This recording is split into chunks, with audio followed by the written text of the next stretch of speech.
जी तो बच्चों, आज बात करेंगे हम आपसे वैलेंस बॉन्ड थ्योरी की कि जो वीबीटी है वो क्या होती है। देखें, जो वेस्पर मॉडल है वो मॉलिक्यूल की शेप्स को जो है एक्सप्लेन करता है। अगर आपने वेस्पर मॉडल पढ़ना है तो आप यूट्यूब सर्च बार पे लिखें VSEPR model space GS academy. आपको वेस्पर मॉडल के ऊपर, वेस्पर थ्योरी के ऊपर मेरी वीडियो मिल जाएगी। लेकिन आज का जो टॉपिक है वो है वैलेंस बॉन्ड थ्योरी। ये क्या है?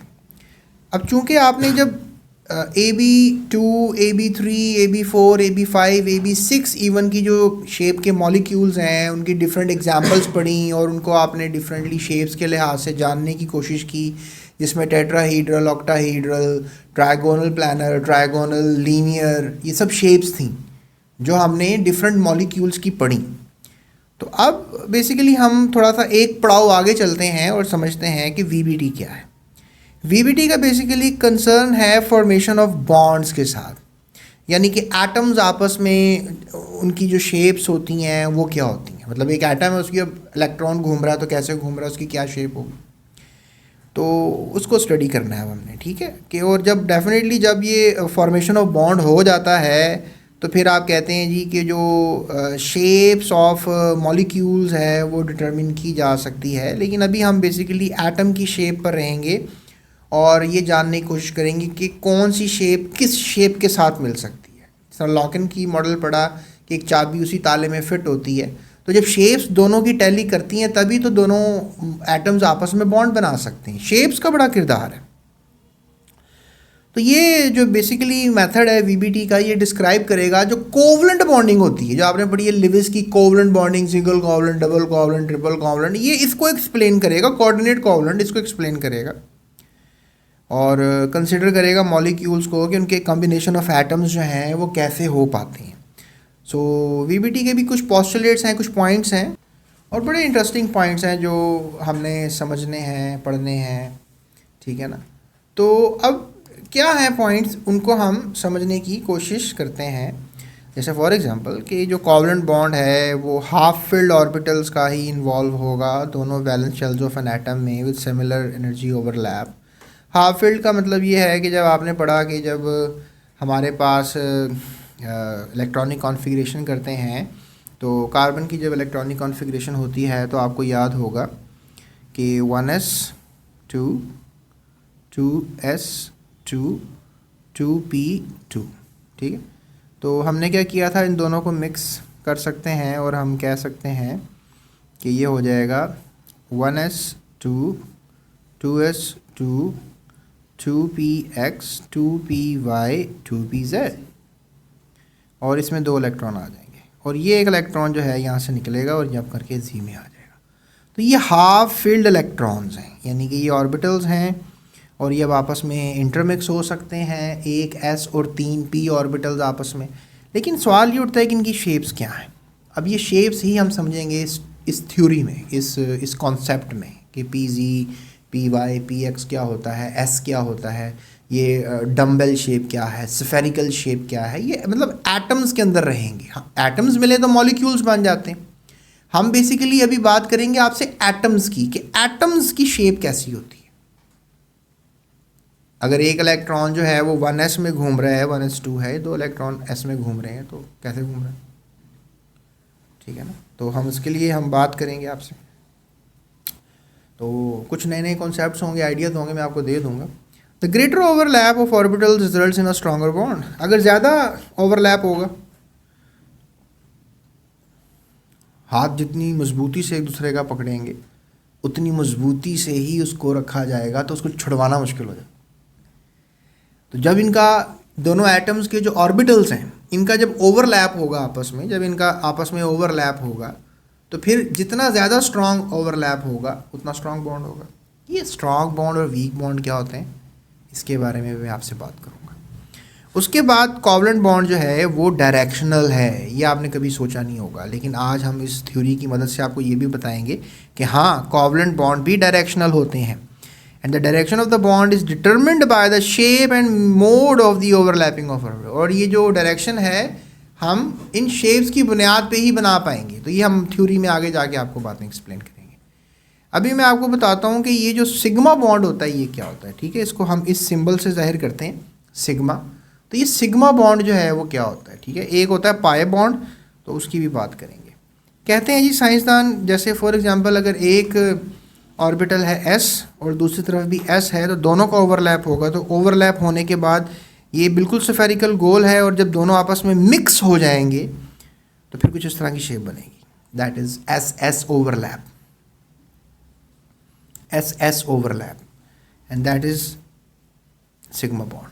कहते हैं जी SS ओवरलैप जब होता है तो सिग्मा बॉन्ड बनता है। SS ओवरलैप होगा तो सिग्मा बॉन्ड जो है वो बन जाएगा। तो ये आपने याद रखना है, ठीक है। उसके बाद अगर आप कहें नहीं सर, एक जो एटम है उसके पास चले हम S कह लेते हैं, आउटर सबशेल उसका S है, 1s 2s 3s वट, और जो दूसरा है उसका आउटर सबशेल 3p है।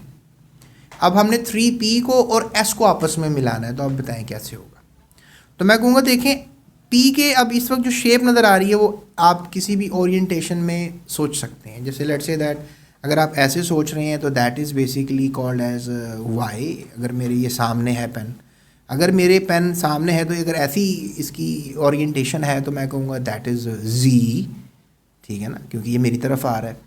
और अगर ये इसकी मेरे सामने ओरिएंटेशन ऐसे है तो मैं कहूँगा ये मेरे सामने ऊपर से नीचे जा रहा है, दैट इज़ Y। तो जो P शेप का ऑर्बिटल है वो PX भी हो सकता है, PZ भी हो सकता है, और PY भी हो सकता है। तो अब उसके तो दो लूप्स हैं, हमेशा से S उसके एक ही लूप को टक्कर मारेगा ना। अब अगर ये ढक्कन है और मैं कहूँ कि अगर इसने पेन के साथ मिलना है तो ये ऊपर से मिलेगा या नीचे से मिलेगा। ये S है और ये P है, P को ऊपर से ओवरलैप कर सकता है ये जाके, या नीचे से ओवरलैप कर सकता है, that is S and P overlap. तुमको नहीं सर वो तो X ओरिएंटेशन में है, तो मैं कहूँगा ठीक है यहाँ से ओवरलैप कर लेगा जाके, या फिर बैक साइड से जाके उसको ओवरलैप कर सकता है। मैं तुमको नहीं सर वो तो ऐसे भी नहीं, ऐसे भी नहीं, तो ऐसे था सर, तो ऐसे है तो फिर यहाँ से आगे ओवरलैप कर सकता है, यहाँ से आगे ओवरलैप कर सकता है। तो what do you mean by all this? ये जो ओवरलैपिंग है S and P ओवरलैपिंग है, ये भी सिग्मा होती है, ठीक है, that is called S and P overlap. तो HCl में ऐसा होता है कि S जो हाइड्रोजन का और जो P है वो क्लोरीन का ओवरलैप होता है, और that makes a kind of a sigma bond once again, SP overlap. अब तुम मुझसे अगला सवाल करोगे सर अब मुझे ये बताएं कि PP ओवरलैप में क्या होगा। मैं कहूँगा हाँ देखो, फॉर एग्जांपल अगर ये हमारे पास X ओरिएंटेशन है और दूसरा पेन भी मेरे पास इस वक्त P ऑर्बिटल है और X ओरिएंटेशन में है, तो दोनों ओवरलैप करेंगे तो एक ही साइड से करेंगे ना, फ्रॉम अ सिंगल साइड। अब ये वाली साइड जो है वो इस वाली साइड से आके ओवरलैप तो नहीं कर सकती ना, तो नॉनसेंस बात रहेगी ना। तो यानी X और X ओवरलैप करेंगे तो फिर क्या होगा, दैट इज सिग्मा बॉन्ड होगा। लेकिन अगर आप ऐसे देखें, अब ये कौन सी ओरिएंटेशन में है, Y, और ये कौन सी ओरिएंटेशन में है, Y। अब ये दोनों ओवरलैप करने आए, अब दोनों साइड से ओवरलैप कर रहे हैं, ऊपर से भी और नीचे से भी। अब ओरिएंटेशन सिंगल ओवरलैप नहीं है, ये डबल क्लाउड बन गया, ऊपर भी क्लाउड बनेगा और न्यूक्लियस के नीचे भी क्लाउड बनेगा। That makes an idea of sigma sorry pi overlap. तो मैं इसकी तस्वीर भी आपको दिखाता हूँ अभी। और अगर आप कहें नहीं सर ठीक है, एक्स में तो हेड टू हेड ओवरलैप हुआ था, सिग्मा बॉन्ड बना था, ठीक है सर, वाई में डबल ओवरलैप, अब जी में क्या होगा सर? तो जी में भी देखें ऊपर से आ गया ये, ठीक है, ये साइड से ले लें इसको भी आप, ये लें, गेटिंग माय पॉइंट। तो यहाँ से भी ओवरलैप हो गया और यहाँ से भी ओवरलैप हो गया। That makes an idea. अब तुमको नहीं सर ये जी है तो इसको भी यहाँ से ऐसे ले आते हैं ना, ये भी जी है, तो भाई ऐसे ओवरलैप नहीं होता। जब टेक्निकली देखें, जब इस तरह का एक एटम सेट है, इसमें ये हमारे पास जो है, एक पेन और दीजिएगा। तो बेटे देखें अब हमारे सामने जो है इस वक्त, मैंने पेन काफ़ी अजीब कंडीशन में पकड़ा होगा सर, ये अब क्या केकड़ा बना के दिखा रहे हैं। तो मैं आपको केकड़ा बना के बिल्कुल भी नहीं दिखा रहा, मैं बेसिकली आपको समझाना चाह रहा हूँ, तो मैं ट्राई करता हूँ, ठीक है। अब ये देखें, ये ओरिएंटेशन अगर आपको नज़र आ रही है तो ये वाली साइड जो है that is x, that is Y, and that is जो आपके सामने आ रही है दैट इज़ जी। सेम इसकी यहाँ पे भी समझ लें आप, मैंने ये भी पेन कुछ इस तरह ही पकड़े हुए हैं, तो this is X, this is Y and this is Z. अब देखें यहाँ पे आप इसको एक्स कर लें, जो मैं ये रेड वाला और ये पेन है, ठीक है, ये क्या हो गया एक्स, तो फिर ये वाला हो गया जी, और ये वाला क्या हो गया z, और ये जो ऊपर जा रहा है वो क्या हो गया, जो ऊपर जा रहा है वो क्या हो गया, ऊपर जा रहा है वो क्या हो गया y। ये देखें एक्स एक्स ओवरलैप हो गया, दैट इज सिग्मा। ठीक है, अब जब एक्स एक्स ओवरलैप हो गया हम एक्स एक्स को छोड़ देते हैं। अब टेक्निकली देखें, अब इन दोनों ने ओवरलैप करना है ना, जब ये दोनों करीब आएंगे तो देखें इसकी दोनों लूब्स आपस में मिलेंगी, गेटिंग माई पॉइंट, और इसकी भी जो है दूसरे वाले पेन की भी दोनों लूब्स आपस में मिलेंगी।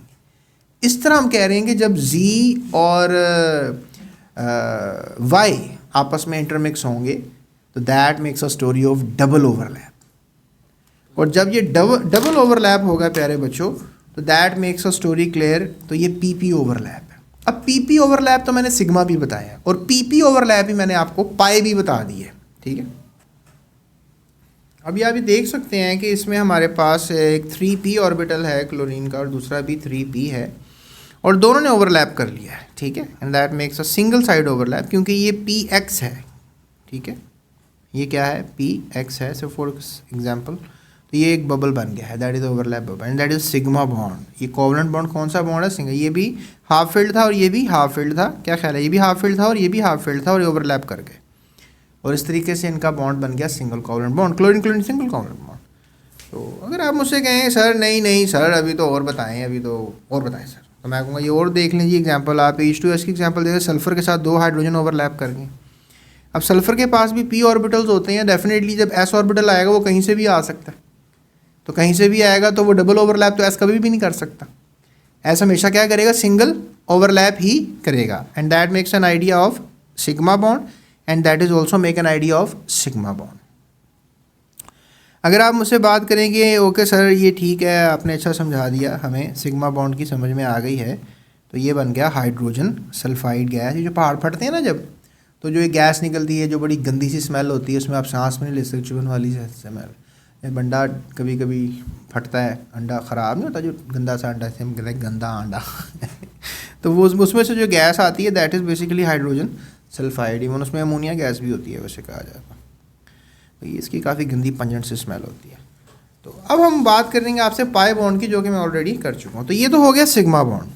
ठीक है, तो ये जो y और y आपस में ओवरलैप करेंगे, ये क्या करेंगे, अभी जो मैंने आपको पेन की एक्टिविटी से करके भी बताया, तो ये भी ओवरलैप कर जाएगा और इसके अलावा z वाला भी ओवरलैप कर जाएगा, तो दोनों बना देंगे पाई बॉन्ड। बहरहाल अभी हम सिंगल ओवरलैपिंग ही कराते हैं, एक हमने सिग्मा बॉन्ड बना दिया और एक क्या बना दिया, पाई बॉन्ड। तो अगर एक बॉन्ड सिग्मा है तो दूसरा बॉन्ड पाई, यानी ऑक्सीजन ऑक्सीजन में ऐसा होता है कि एक बॉन्ड सिग्मा होता है क्योंकि वो single single head to head overlap हुआ है, ये कौन सा था, px, और जो py होगा वो कौन सा ओवरलैप करेगा, पाई ओवरलैप करेगा, और पाई ओवरलैप करने की बुनियाद पर हम इसको कहेंगे कि इसने बना दिया है पाई बॉन्ड, क्योंकि उसके p के 2 लूब्स आपस में डिफ्यूज हो गए हैं। ठीक है, सो ये हमारा कॉन्सेप्ट है। तो अब मुझसे अब मैं आपको ना एक नई दुनिया में लेके जा सकता हूँ। ठीक है, तो मैंने आपको VBT समझा दी है। वैसे वैलेंस बॉन्ड थ्योरी क्या होती है, मतलब कि एटम्स की शेप्स क्या होती हैं, है ना। अभी एक एटम ही बनाया था ना, जिस तरह से कुछ मैंने करके पेन का जो स्ट्रक्चर सा बनाया था, दैट वाज एन एटम। दूसरी तरफ भी क्या था, एटम था, और दोनों करीब आए और उन्होंने एक सिग्मा और 2 पाई बॉन्ड बना लिए, क्योंकि पॉसिबिलिटी यही थी। और ये हमारे पास सारा सिनेरियो है। तो that makes an idea of atomic shapes, valence bond theory, यानी कि वेलेंस इलेक्ट्रॉन जो कि p में थे या y में थे, z में थे या s में थे, वो दूसरे एटम के साथ जब मिलेंगे तो शेप मैटर करती है दोनों की। तो that makes valence bond theory. तो ये मैंने आपको समझा दिया, आगे कहानी यहाँ ख़त्म नहीं हुई। अब कहोगे सर इनफ हो गया ना, s भी सीख लिया, px py pz भी सीख लिया, सर इनफ हो गया, ज़बरदस्त हो गया सर, क्या टॉपिक क्लोज कर रहे हैं यहाँ पे। मैं कहूँगा नहीं, अभी तसल्ली नहीं हुई। तुम वो सर और भी शेप्स होती हैं, मैं कहूँगा हाँ और भी होती हैं। सर आप डी की बात कर रहे होंगे, मैं कहूँगा नहीं सर, नहीं फिर एफ़ तो बड़ा कॉम्प्लेक्स था, आपने कहा था एफ़ की शेप्स तो बड़ी कॉम्प्लेक्स होती हैं। सर ये याद है कि डी की 5 शेप्स होती हैं, मैं कहा हाँ 5 शेप्स होती हैं। सर उसकी तो शेप्स ही याद नहीं आ रही, कुछ अजीब अजीब सी शेप्स थी। मैं कहूँगा हाँ ठीक है अजीब अजीब सी शेप्स थी, लेकिन वो हम जो है वो नहीं पढ़ रहे। तो तुम कहोगे सर फिर कौन सी शेप्स पढ़ रहे हैं, मैं कहूँगा मैं आपको मिक्स करवाऊँगा। जिस तरह अब मैं आपको ये लेक्चर तो अगले ही लेक्चर में बताऊंगा, लेकिन मैं आपको थोड़ा सा एक हिंट दे जाता हूँ आज की क्लास में कि जैसे आपके पास एक बनाना है और एक आपके पास सेब है, तो आपने क्या किया है, आपने बनाना और सेब को मिक्स कर दिया है। तुमको सर ये नहीं हो सकता, फिजिकल वर्ल्ड में बनाना और सेब मिक्स नहीं होता। सर कैसी आप बोंगियाँ मार रहे हैं सर, ये तो होता ही नहीं है। तो मैं कहूँगा हाँ ठीक है, ये तो फिजिकल वर्ल्ड में बोंगी लग रही है आपको, लेकिन हाँ अगर वाटर हो, वाटर का कभी आपने देखा दो कतरे अगर करीब आए आपस में कैसे जुड़ जाते हैं? कभी टेक्निकली देखा है, एक की सर्कल सी शेप होती है और दूसरा भी सर्कुलर सा होता है, जब दो कतरे आपस में करीब आते हैं तो कैसे एक दूसरे के अंदर घुस जाते हैं। और वो कभी यूट्यूब शॉर्ट पे भी आपने देखा होगा इंक वगैरह उसमें कैसे मिक्स होती है, भागती है इधर उधर। शायद कभी आपने इस तरह का विजन देखा हो। एटम के ऑर्बिटल्स भी आपस में ही मिक्स हो जाते हैं, एंड उनके मिक्स होने को कहते हैं hybridization. What do you call it? Hybrid. आपने कभी सुना हाइब्रिड गाड़ी? क्या कंसेप्ट है हाइब्रिड गाड़ी? हाइब्रिड गाड़ी क्या है? हाइब्रिड गाड़ी बेसिकली ऐसी गाड़ी है जिसके अंदर क्या है, पेट्रोल भी है और बैटरी भी है। यानी वो गाड़ी आप पेट्रोल पे भी चला सकते हैं और बिजली पे भी चला सकते हैं। हाइब्रिड गाड़ी है ना, मतलब आप एक जगह जा रहे हैं, शहर के सेंटर में पहुंचे, आपका पेट्रोल खत्म हो गया, वो लो जैसे तो पेट्रोल पंप ही नहीं करिए, अब क्या करना है, बैटरी चार्ज है आपकी, आप उसको स्विच चेंज करें, हाइब्रिड है, आप उसको बिजली में चला लें, ले जाएं उसको पेट्रोल पंप तक। तो हाइब्रिड बवक्त ज़रूरत इस्तेमाल आ जाता है बिजली, उसमें जो बैटरी वगैरह पड़ी होती है। तो या बैटरी ख़त्म हो गई तो पेट्रोल पे कर लें उसको, हाइब्रिड का फ़ायदा। अच्छा, मैं यहाँ पे गाड़ियों की तशहीर नहीं करना चाह रहा आपसे, मैं बेसिकली आपको बताना चाह रहा हूँ कि भाई एटम के ऑर्बिटल्स भी आपस में मिक्स हो जाते हैं, इनकी मिक्सिंग पॉसिबल है। तुमको कि सर एक अच्छी कहानी सुना रहे हो, मिक्सिंग कैसे पॉसिबल है, ये पंडोरा भी ओपन करो। तो मैं करूँगा आपके सामने, मैं आपको बताऊँगा एस और पी आपस में मिक्स हो जाते हैं, एस पी हाइब्रिडाइजेशन बनाते हैं। क्या बनाते हैं? S P hybridization. फिर कहोगे सर और कौन सी बनाते हैं? मैं कहूँगा एक एस और दो पी भी आपस में मिक्स हो जाते हैं, sp2 हाइब्रिडाइजेशन बनाते हैं। और सर और क्या होता है वो भी बता दें। मैं कहूँगा एस और तीन पी आपस में मिक्स हो जाते हैं, sp3 हाइब्रिडाइजेशन बनाते हैं। तुम कहोगे सर फिर और भी होता होगा। मैं कहूँगा हाँ, एक एस दो पी और एक डी भी मिक्स हो जाते हैं, sp2d हाइब्रिडाइजेशन। सर डी की तरफ आ गए फिर आप। चलो यार डी को छोड़ो यार, अभी तुम्हें डी की कहानी नहीं सुनाएंगे, बड़ी क्लासों में बीएससी करोगे, बीएस करोगे, तब तुम्हें डी का भी इन्वॉल्वमेंट कर लेंगे। लेकिन अभी हाँ, एसपी, sp2 और sp3 हाइब्रिडाइजेशन ये तुम लोगों ने लाजमी तैयार करनी है, ठीक है। तो अगला टॉपिक क्या होगा? Atomic orbital hybridization. तो ये काफ़ी मज़े का टॉपिक है, ये भी करेंगे। मेरी नेक्स्ट वीडियो ये जो आपने देखनी है, जो इसका मैं बात कर रहा हूँ एटॉमिक ऑर्बिटल हाइब्रिडाइजेशन, तो आपने यूट्यूब सर्च बार पे लिखना है atomic orbital hybridization space GS Academy, तो जिससे आपको ये मेरी वीडियो मिल जाएगी। सो तब तक के लिए इतना ख्याल रखिएगा, जाते चैनल को सब्सक्राइब कीजिएगा। अल्लाह हाफ़िज़।